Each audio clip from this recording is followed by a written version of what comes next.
kita pada hari ini. Ada sebuah pertanyaan yang disampaikan oleh seorang wanita. Ini curahan hatinya, Ustaz. Jadi bagaimana kalau kondisinya dia adalah seorang istri, kemudian suaminya ini sudah cukup memberikan nafkah kepada dia. Nafkah, maksudnya secara harta itu sudah cukup. Apakah ketika dia meminta untuk bekerja, ini termasuk dalam kategori menentang sunatullah, bahwasanya seorang wanita itu harus di rumah.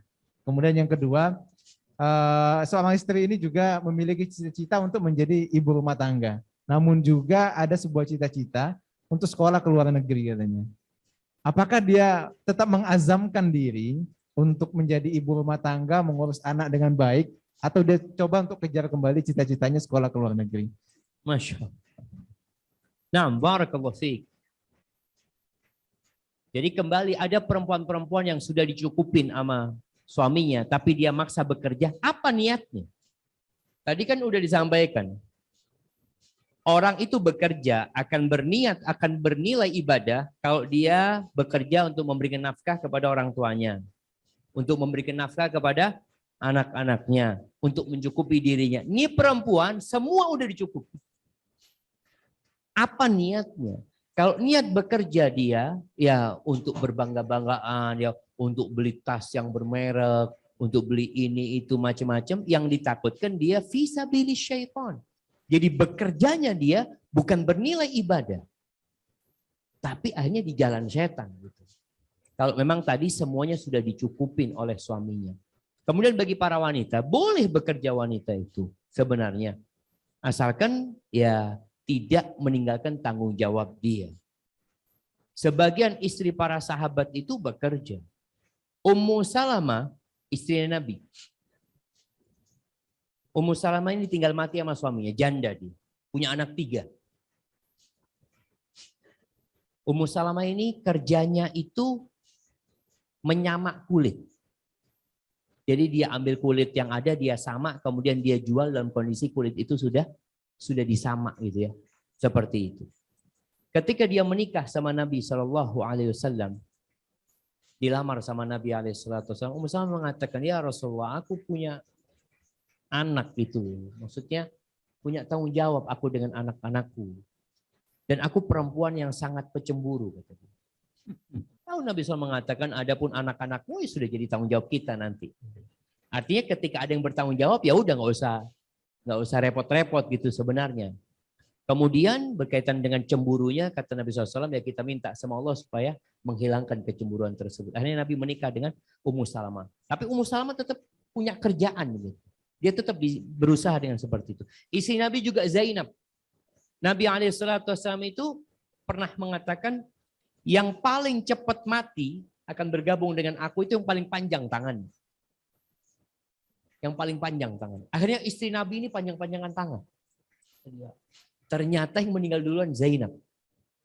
Zainab ini dia itu punya keterampilan. Salah satunya dia bikin dari kulit tersebut. Dia jual gunakan untuk sodako. Jadi dia bekerjanya itu bukan untuk memperkaya diri. Tapi memang untuk membantu orang lain.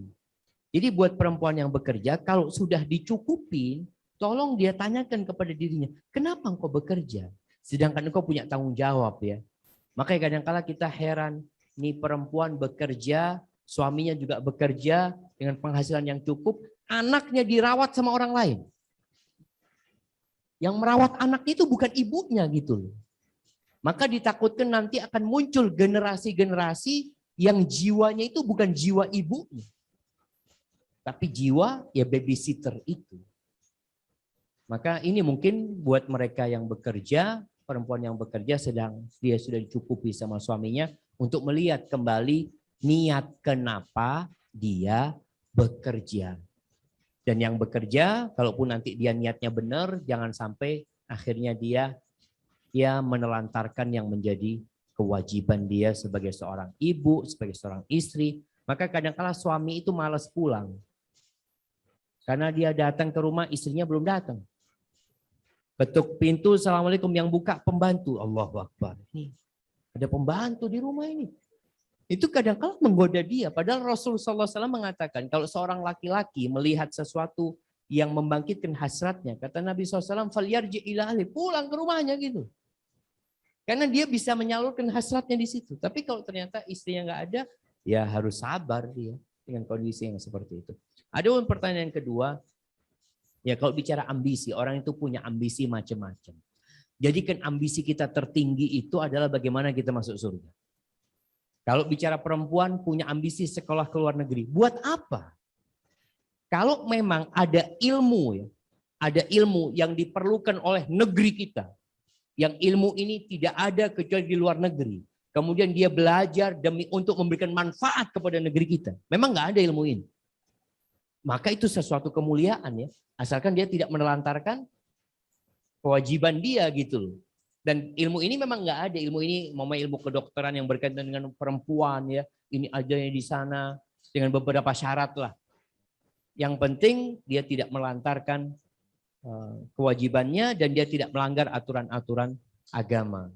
Dan ilmu yang dia pelajarin juga tadi ilmu yang memang ya nggak ada di sana. Tapi kalau hanya untuk berbangga-banggaan, tadi mengatakan anak lulusan Amerika, anak lulusan mana Sorbonne, Oxford, McGill, umpamanya. Hanya untuk itu, maka fisabilis syaitan. Dia jauh-jauh cuma di jalan setan akhirnya.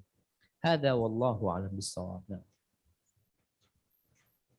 Barakallahu fiik, jazakallahu khair Ustaz pencerahannya pada sore hari ini. Banyak ilmu yang bisa kita ambil dari kajian kita pada sore hari ini.